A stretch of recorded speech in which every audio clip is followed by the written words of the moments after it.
আসসালামু আলাইকুম। গল্প দ্য সাইলেন্ট ম্যানর, লেখনীতে ডায়না ইমরোজ লাকি, পর্ব ২৭। যাই বলিস, আমার ফারদিনাকে সেই লেগেছে। অপরূপা সুন্দরী নারী। আমি যদি তাকে নিজের চোখে দেখতে পারতাম। কথাটা বলল মীর বেশ আফসোসের সাথে। আহির বইয়ের পাতা বন্ধ করলো খানিক বিরতির জন্য। সে মেরুদণ্ড সোজা করে টান টান করে বসল। দ্য সাইলেন্ট ম্যানর বইটি টেবিলে রাখল। রাফিদ মীরের দিকে তাকিয়ে বলল, কারো বর্ণনা শুনেই প্রেমে পড়ে গেলি? প্রেমে পড়িনি, বল মুগ্ধ হয়েছি। মীর বলেই সিগারেট বের করল। ঘন্টা খানেকের বেশি হয়।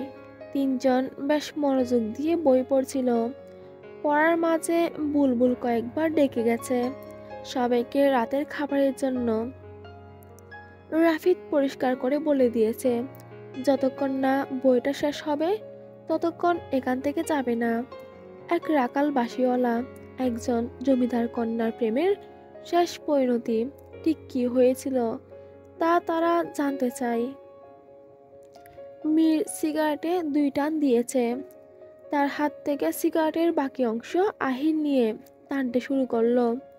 মীর গাড় এদিক ওদিক ঝাঁকিয়ে বলল, তোরা আপাতত বইটির এখন পর্যন্ত যা পড়েছিস সেসব নিয়ে আলোচনা কর, আমি আসছি। রাফিদ বলল, কোথায় যাচ্ছিস? মীর হাই তুলে বলল, তোর বোনের সাথে দেখা করে আসি। সুন্দরী মাইয়া, ভাগ্যিস তোর মতো হয়নি। আমার মতো মানে? রাফিদের কপালে বাজ পড়ে। তুই তো রশিদের বিশ্বস্ত কাজের লোক, কুদ্দুসের মতো। বোকা দেখতে, অসুন্দর, নাক বোচা, বেটে। কুদ্দুসের নাকটা বোচা ছিল না। কুদ্দুস কাজের লোক হলেও তোর থেকে ভালো ছিল। অন্তত মেয়েদের বর্ণনা শুনেই হুটহাট কারো প্রেমে মুগ্ধ হতো না। তার মানে তুই স্বীকার করছিস যে তোরও নাক বোচা? মীর বলেই হাসল। রাফিদ বলল, তোর চরিত্রের ঠিক নেই, আমার বোনের আশেপাশেও ঘুরবি না। তাদের দুজনের কথাবার্তার মাঝে আহির বিবর্ণ মুখে বলল, একজন মানুষের শোল থেকে হাত ছিঁড়ে ফেলাটা কতটা ভয়ঙ্কর ভেবে দেখেছিস? শামসুলের কতটা কষ্ট হয়েছে ভাবলে আমার শরীর ঝিম মেরে উঠছে। মীর আহিরের কণ্ঠে বিষণ্ণতার ছাপ পেল। হঠাৎ শান্ত হয়ে বসল। রাফিদ স্থিরভাবে বলল, ঠিকই বলেছিস, বিষয়টি ভেবে দেখিনি। ওরা মানুষ না নরপশু। রাফিদ তিক্ত স্বরে বলল। মীর বলল, আমি তো ভাবছি সুফিয়ানের সাথে ফারদিনার সম্পর্ক ওরা নাকি মেনে নেয়। কিন্তু আমার কেন যেন মনে হচ্ছে ফারদিনার ভাইয়েরা এত সহজে সম্পর্কটা মেনে নিতে পারে না। আহির সিগারেটে লম্বা টান দিল। এরপর সরু টুটে দোয়া চালল।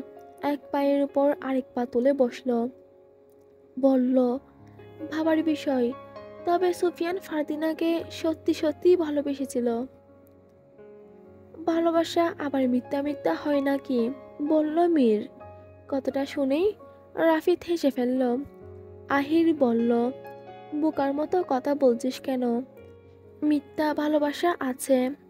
মিথ্যা ভালোবাসাকে সত্যর মতো তৈরি করে অপরজনকে আকৃষ্ট করে তার উদ্দেশ্য হাসিল করার জন্য। এরপর সত্যটা যখন চাপা থেকে বেরিয়ে আসে তখন এর পরিণতি ভয়াবহ হয়। মীর বলল, ফারদিনা বোধহয় সত্যি আসমাত নূরবেগের সাথে চলে গিয়েছিল। আমার এটাই মনে হচ্ছে। মেয়েদের বিশ্বাস করতে নেই। তবে তুই কেন মেয়েদের পিছনে ঘুরছিস? রাফিদ জিজ্ঞেস করলো। শোন, আমি একজনকে ভালোবাসি আর আমি ওর পেছনেই পড়ে আছি। অন্যদের তো শুধু দেখি, তাও চোখ দিয়ে, মন দিয়ে না। দেখা দেখাই হয়। চেয়েছিস মানে তোর দৃষ্টি বাসি হয়ে গেছে। তোর শরীর থেকে বাসি বাসি গন্ধ আসছে। দূরে যা। তোর বোনের কাছে যাচ্ছি, ওকে দিয়ে আমার শরীরের গন্ধ শুকাবো। ও যদি বলে সত্যি এরকম গন্ধ আসছে, তার মানে তুই সত্যিই বলছিস। মীর বলল। তার দিকে তাকিয়ে আহির বলল, আমরা একটা বাস্তব ঘটনা সম্পর্কে জানছি, আর তোরা ঝগড়া করছিস। মীর বলল, ঝগড়া না, ওর হিংসে হচ্ছে। যদি ওর বোনকে পটিয়ে ফেলি, ও তো মেয়ে পটাতে পারে না, অকর্মা। এখানে অকর্মার কি আছে? তুই বড্ড বেশি কথা বলিস শালা, বলল রাফিদ। শালা তো বলেই ফেলেছিস, এখন যাই, তোর বোনের সাথে একটু। বলেই মীর বাকি কথা গিলে ফেলল। আহির কপাল চাপড়ে বলল, ভাই তুই যেখানে খুশি যা, আমাকে একটু ভাবতে দে, তবুও ঝগড়া করিস না। মীর বসা থেকে উঠে দাঁড়ালো। রাফিদও উঠে দাঁড়ালো। বলল, তুই আমার বোনের কাছে যাবি না, খারাপ হয়ে যাবে কিন্তু।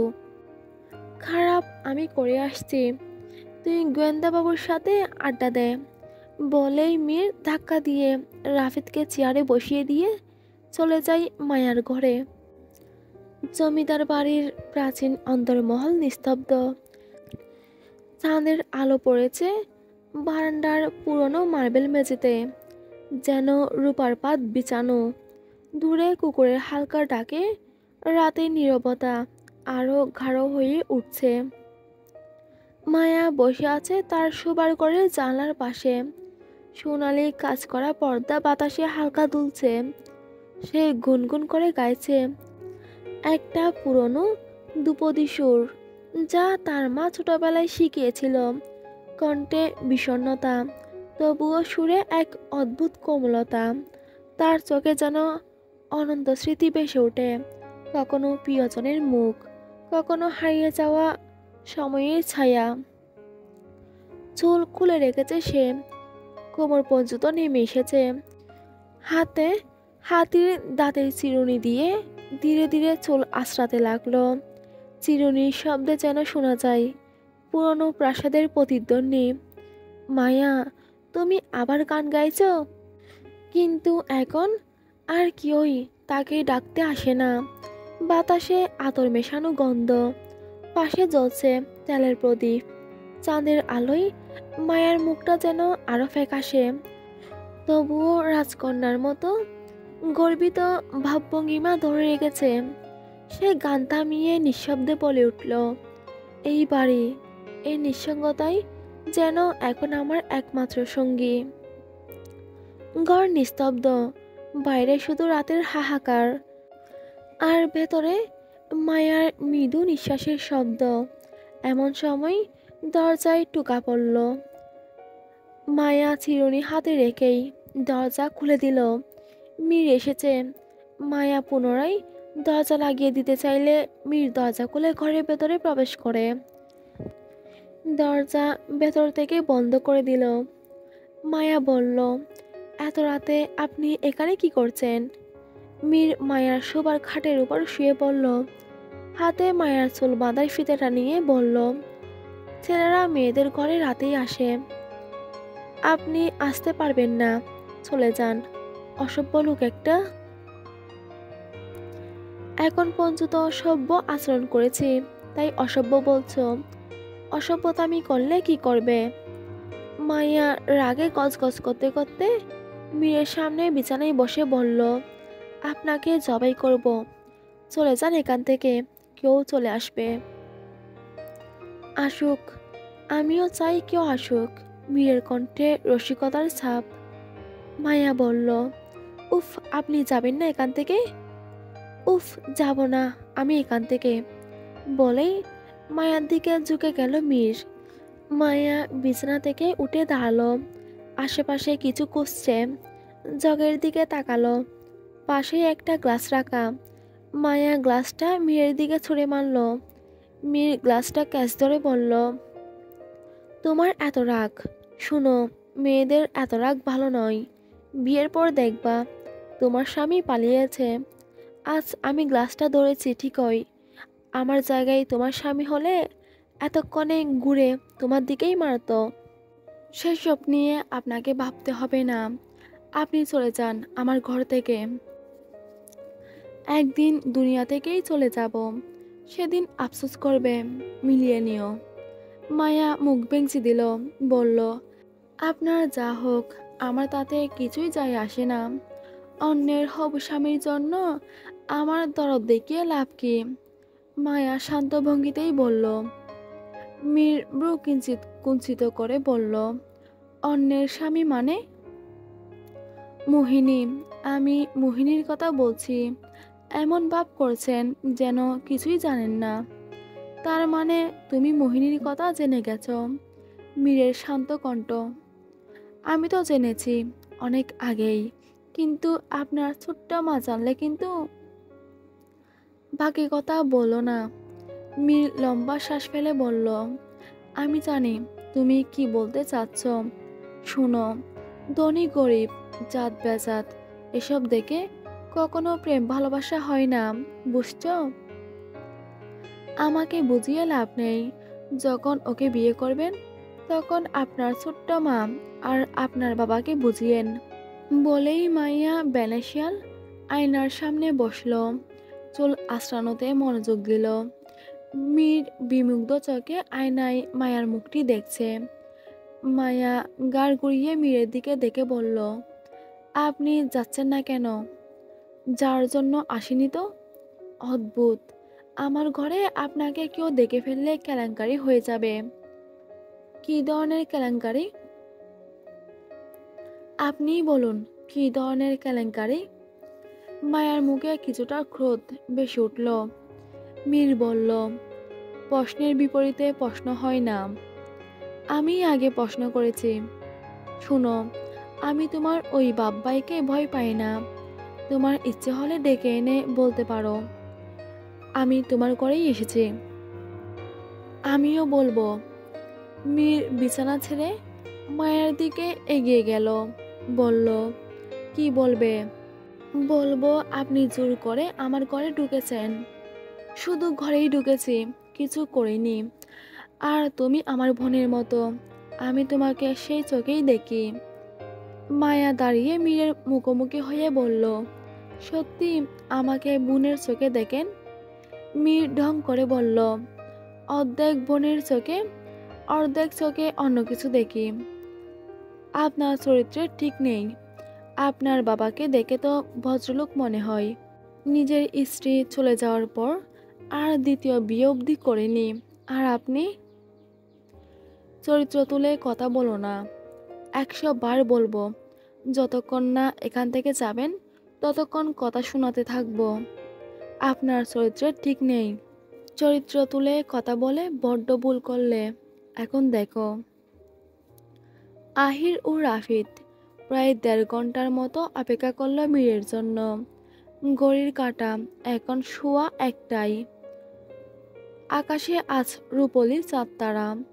নারিকেল গাছের পাতাগুলো ঝিরঝিরি শব্দ করছে। শিয়ালের ডাক আসছে না আজ। মনে হচ্ছে ওরাও দ্য সাইলেন্ট ম্যানর বইটির ঘটনা নিয়ে নিস্তব্ধ। চাঁদনি আলো এসে আহিরের ঘরের বারান্দায় পড়ছে। সে বারান্দায় দাঁড়িয়ে আছে হাতে সিগারেট নিয়ে। সিগারেট জলে ক্ষয় হচ্ছে, অথচ সেদিকে তার খেয়াল নেই। কানের কাছে শামসুলের জীবনের শেষ আকুতি আর মিনতিগুলো প্রতিধ্বনিত হচ্ছে। সে দেখেনি দ্য সাইলেন্ট ম্যানর বইয়ের ঘটনাগুলো, শুধু পড়েছে, কল্পনা করেছে। তার মনে এখন পর্যন্ত যতটুকু পড়েছে ততটুকুই গেঁথে আছে। আহিরকে যে অচেনা ব্যক্তি বইটি পড়তে বলেছে তার কথা মনে পড়ল। আগামীকাল লোকটি আহিরের জন্য অপেক্ষা করবে। অনেক আশা ভরসা নিয়ে আহিরের কাছে এসেছে। আহির তার ভরসা রক্ষা করবে বলেই মনে মনে প্রতিশ্রুতি নিল। হাত থেকে সিগারেটের বাদবাকি খণ্ডটি ফেলে দিল। বারান্দা থেকে চেয়ার এনে বসল। দ্য সাইলেন্ট ম্যানর বইটি হাতে নিল। এখন পর্যন্ত 40 নম্বর পৃষ্ঠায় পৌঁছেছে। বাকি পৃষ্ঠা উল্টাতে আহির সাহস করল না। অজান্তেই তার হাত কাঁপছে। টেবিলে রাখা জল থেকে 1 গ্লাস জল নিয়ে খেলো। শান্ত হওয়ার চেষ্টা করল। রাফিদ একটা লকেট ঘুরাতে ঘুরাতে আহিরের ঘরে উপস্থিত হয়। আহিরের সামনে চেয়ারে বসল। আহির এখনো বইটির পরবর্তী পৃষ্ঠায় যায়নি। রাফিদের হাতে লকেট দেখে আহির জিজ্ঞেস করলো, এটা কিসের লকেট? বাবা বলেছেন জমিদার বংশের ছেলেদের গলায় এ ধরনের লকেট রাখা উচিত। রত্নখচিত প্যান্ডেন্ট, রুবি পাথরের তৈরি। কিন্তু আমার এসব ভালো লাগে না। রাফিদের বক্তব্য শেষ হওয়ার আগেই মীর উপস্থিত হয়। এসে চেয়ারে দপ করে বসে পড়ল। জল থেকে জল ঢেলে 2 গ্লাস জল খেয়ে নিল। মীরকে উদাসীন দেখালো। রাফিদ জিজ্ঞেস করলো, কোথায় ছিলিস? মীর সাথে সাথে জবাব দিল না। কয়েক সেকেন্ড চুপ থেকে বলল, ছাদে। অনেক সময় ধরে বসেছিলাম, তাই হাঁটতে গিয়েছিলাম। মিথ্যা বলছিস? আমি কখনো মিথ্যা বলি না, মীর বলল। রাফিদ প্রসঙ্গ পাল্টে বলল, বাদ দে, এই লকেটটা তোর গলায় পরিয়ে দিচ্ছি। আমার এসব পরতে একদম ভালো লাগে না, তোকে মানাবে। মীরের গলায় লকেটটা পরালো। মীর ক্ষীণ স্বরে বলল, আমি কি জমিদার নাকি, আমাকে পরাচ্ছিস কেন? আহির বলল, তোকে ভালোই মানাচ্ছে, এসব নিয়ে আর কথা বলিস না, আমরা বইটা পড়ি। মীর ও রাফিদ চুপ হলো। আহির বইটি হাতে নিল, পরবর্তী পৃষ্ঠায় গেল। রায়ান সহ সবাই অট্টহাসিতে তলিয়ে গেল। এক চকা ব্যক্তি তাদের হাসি থামিয়ে বলল, এত হাসো না, আগে রক্তের শরীকে খাইতে দাও, ও ক্ষুধায় ছটফট করছে। 2 জন অনুচারী শামসুলের দেহ বাঘের সামনে দিল। রক্তের শরীর বেশ আরাম করে খাওয়া শুরু করেছে। শামসুলের একটি হাত রক্ত শুষিয়ে মুখে নিয়ে কড়কড় শব্দে খাচ্ছে। মানুষের হাড় কাওয়ার শব্দ ফারদিনা প্রথম শুনছে। বাতাসে যেন শব্দটি তার কানের কাছে পৌঁছে দিচ্ছে। সে ভয় পাচ্ছে। সুফিয়ান ফারদিনাকে নিজের বুকের সাথে চেপে ধরে রেখেছে। রক্ত শুষি খাচ্ছে। এক চোখা ব্যক্তিটি বলল, আজ ও একটা মানুষ খাইছে, পেট পুরোপুরি ভরে নাই। এরকম চলতে থাকলে আমাদের রক্তের শরীর দুর্বল হয়ে পড়বে। আরিফ বসা থেকে উঠে দাঁড়ালো। 2 হাত পেছনে বেঁধে বলল, তুমি আছো কিসের জন্য? গ্রামে কে বা কারা একমাত্র সন্তান এবং নিখুঁত যারা আছে তাদের খোঁজ নাও, এরপর আমাদের সন্ধান দিবে। এক চোখা ব্যক্তি বলল, আজ্ঞে, আপনারা যা কইবেন আমি তা অক্ষরে অক্ষরে পালন করব। সায়েম বলল, ভাই, আব্বা নিশ্চয়ই আমাদের জন্য অপেক্ষা করছে, চলো এখন যাই। রায়ান এক চোখা ব্যক্তিকে লক্ষ্য করে বলল, রক্তেশ্বরীকে নিয়ে যাও, ওকে সাবধানে রাখবে। এক চোখা মাথা নাড়িয়ে সম্মতি জানালো। এরপর সে চারিদিকে গভীর দৃষ্টিতে গোলাকারভাবে দেখল, যেন তারা ছাড়াও এখানে ফারদিনা আর সুফিয়ান আছে, তা উনি টের পাচ্ছে। রক্তের সুসীম শামসুলের দেহটা স্বাদ করে খাচ্ছে। শরীরের সবটুকু অংশই প্রায় খাওয়া শেষ, এখন শুধু মুন্ডুটা বাকি। শামসুলের বুকের অংশটি রক্তের শরীর খেতেই মুন্ডুটা একদিকে সরে যায়। রক্তের শরীর কিছুটা গর্জে ওঠে, যেন খাওয়ার সময় থালার খাবার পড়ে গেছে, তাই ওর রাগ উঠেছে। রায়ান এরকম দৃশ্য দেখে শামসুলের মুন্ডুটি পা দিয়ে রক্তের শরীর দিকে এগিয়ে দেয়। এবার ও তৃপ্তি করে খেলো। সুফিয়ান ফারদিনাকে বলল, তোমার ভাইয়েরা চলে যাবে এখন, ওরা যাওয়ার আগেই তুমি বাড়ি চলে যাও। ফারদিনা শান্ত চোখে বোঝালো সে যাবে। মিনিট 30 পরে সুফিয়ান ফারদিনাকে তালুকদার বাড়ির পেছনে অবধি দিয়ে আসে। ঝিলমিল সেখানেই অপেক্ষা করছিল ফারদিনার জন্য। ফারদিনা নিষ্প্রভ ভঙ্গিতে সুফিয়ানের দিকে দেখল, এরপর প্রাচীরের ছোট্ট দরজা খুলে ভেতরে চলে যায়। সুফিয়ানের শরীরের সমস্ত বল শক্তি ছেড়ে 1 পা 2 পা করতে করতে পিছুপা হচ্ছে। তার দৃষ্টি ফারদিনার ঘরের দিকে। ঘর তার অন্ধকার। ফারদিনা ঘরে পৌঁছালেই আলো জ্বলবে। সুফিয়ান সেই আলোর অপেক্ষা করছে। তার পেছনে জন্তু জানোয়ার না পরিকা, সেসব নিয়ে ভাবছে না। তার পেছনের অংশে বিশাল ক্ষেত। ক্ষেত হলেও রাতের অন্ধকারে বিষাক্ত কত কি থাকতে পারে। সুফিয়ান নিজের ক্ষতির কথা এখন মোটেই ভাবছে না। সমস্ত ভাবনা জুড়ে ফারদিনা। কয়েক মিনিট হয়ে গেছে, ফারদিনার ঘরের দিকে তাকিয়ে আছে। এখনো আলো জ্বলেনি, এর মানে ফারদিনা ঘরে পৌঁছায়নি। সুফিয়ান গাড় উঁচিয়ে তাকিয়ে রইল, হাঁটা থামিয়ে দেয়। অবশেষে ফারদিনার ঘরে আলো জ্বলে উঠেছে। ফারদিনা ঘরে পৌঁছেছে। সুফিয়ান এক চিলতে হাসি আনলো ঠোঁটের ফাঁকে। ফারদিনা ঘরের জানালা খুলে দিল।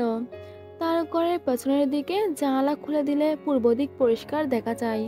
সুফিয়ানের সাথে দেখা করতে সে সব সময় পূর্ব দিক থেকেই যায়। ফারদিনা ক্ষেতের দিকে দেখল সুফিয়ান দাঁড়িয়ে আছে। চাঁদনির আলোয় স্পষ্ট দেখা না গেলেও বোঝা যাচ্ছে সুঠাম দেহের অধিকারী সুফিয়ান দাঁড়িয়ে আছে। ঝিলমিল ফারদিনার পাশে দাঁড়িয়ে বলল, এত ঘুরোস, তারপরেও মন ভরে না? আবার জ্বালা দিয়ে উকি মাইরা তাকাইয়া আসোস। ভালোবাসার মানুষটির সাথে সময় কাটালে মনে হয় সময় ফুরিয়ে যায়, সময় যেন উড়ে উড়ে পালিয়ে যায়। কিন্তু যখন সে কাছে থাকে না, তখন মনে হয় সময় দিন ফুরাচ্ছে না। তোর মনে হচ্ছে আমি এতটা সময় ছিলাম, আর আমার মনে হচ্ছে এই তো গেলাম।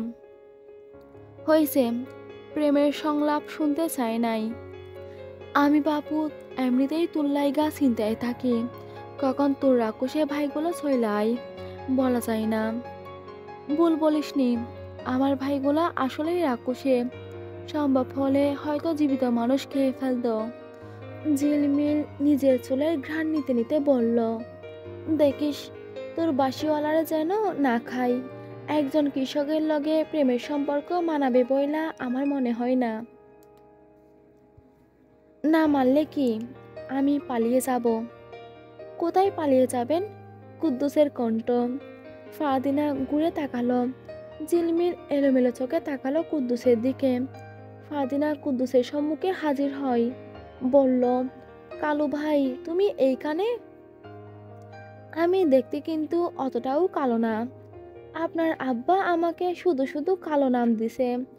আপনি জানেন আমার পাড়ার অনেক মাইয়ারা আমার জন্য পাগল ছিল।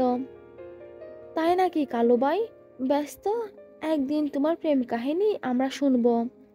তওবা তওবা, আমার কোনো প্রেম ট্রেম কাহিনী নাই। যদি আপনি চান তাহলে প্রেম কাহিনী হবে, বলেই মুখ চেপে হাসল। ঝিলমিল ফারদিনার দিকে একবার চেয়ে এরপর কুদ্দুসকে লক্ষ্য করে বলল, হু হু, আমরা ওই বিষয়েই কথা কইতেছিলাম। তুমি তো এই বাড়ির কামের লোক, তোমার লগে তো সহজে এই বাড়ির কেউই সম্পর্কটা মাইনা নিবে না। তাই ফারদিনা কইতে আসিল পালাইয়া যাইব, মানে তোমার লগে। কুদ্দুস ঝিলমিলের মুখে এমন কথা শুনে হাস্যজ্জ্বল মুখে তাকিয়ে রইল ফারদিনার চোখের দিকে। ও স্বপ্নের শহরে হারিয়ে গেল। সেখানে ও দেখছে ধান ক্ষেতের মধ্যে ফারদিনার হাত ধরে দৌড়াচ্ছে দুইজন। প্রচণ্ড বাতাসে ফারদিনার চুল উড়ে যাচ্ছে। ও বেশ খুশি। ঠিক কিছু দূর যেতেই রশিদ তালুকদার এবং তার 4 পুত্র ওদের সামনে উপস্থিত হয়। সবার হাতে অস্ত্র নিয়ে উত পেতে দাঁড়িয়ে আছে। ফারদিনা আর কুদ্দুস দাঁড়িয়ে যায়। রশিদ বলল, এই কালুর ঘরের কালু, তুই সারা জীবন আমার সেবা করার প্রতিশ্রুতি দিয়ে এখন আমার মেয়ে নিয়ে পালাচ্ছিস?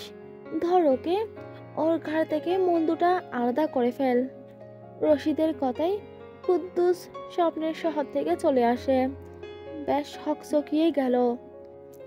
বলল, না, হুট করে কোনো সিদ্ধান্ত নেওয়া ঠিক না। আপনার জন্য আমি আমার প্রাণের ঝুঁকি নিতে পারবো না। এসব নিয়ে পরে ভাববো। আপনাকে সর্দার ডাকে, চলুন, বলেই চলে যায় কুদ্দুস। ফারদিনা গুনগুন করতে করতে রশিদের ঘরের দিকে যাচ্ছে। ভাবনায় তার সুফিয়ান। আজ সুফিয়ানের সাথে অনেক সময় কাটিয়েছে, কিন্তু শেষমেশ তার ভাইদের নিষ্ঠুর কর্মের জন্য সুন্দরতম অনুভূতিগুলো ভেঙে গেছে। সেসব ভাবতে ভাবতেই সামনে এগোতেই রায়ানের সাথে ধাক্কা খায়। হঠাৎ ধাক্কা খাওয়াই ফারদিনা আটকে উঠল। রায়ান বলল, বেকিয়ালেভাবে হাঁটছিস কেন? মন কোথায় থাকে? রায়ানের কণ্ঠ স্বাভাবিক, কিন্তু ফারদিনা ভয়ে ঢুক গিলল।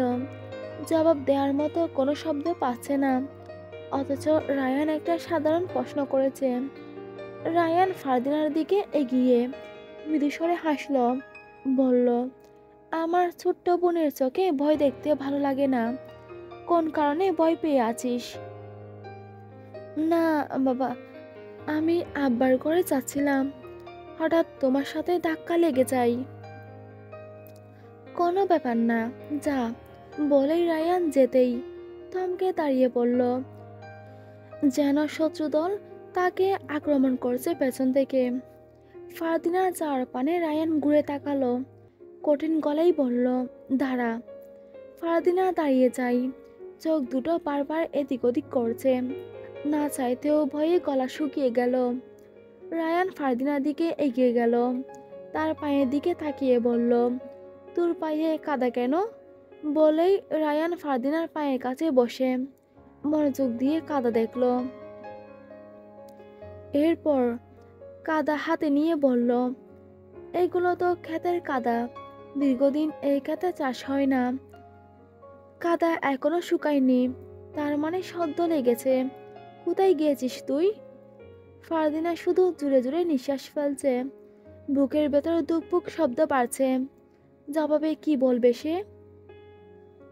বাড়ির ভেতরে এমন কোনো জায়গা নেই যেখানে কাদা আছে, একমাত্র বাড়ির বাইরে।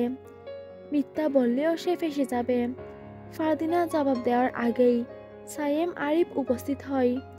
সাইয়েম রায়ানকে বলল, ভাই তুমি রেগে আছো কেন? ও কি করেছে? তোরা এখানে?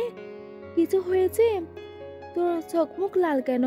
জিজ্ঞেস করলো আরিফ রায়ানের দিকে তাকিয়ে।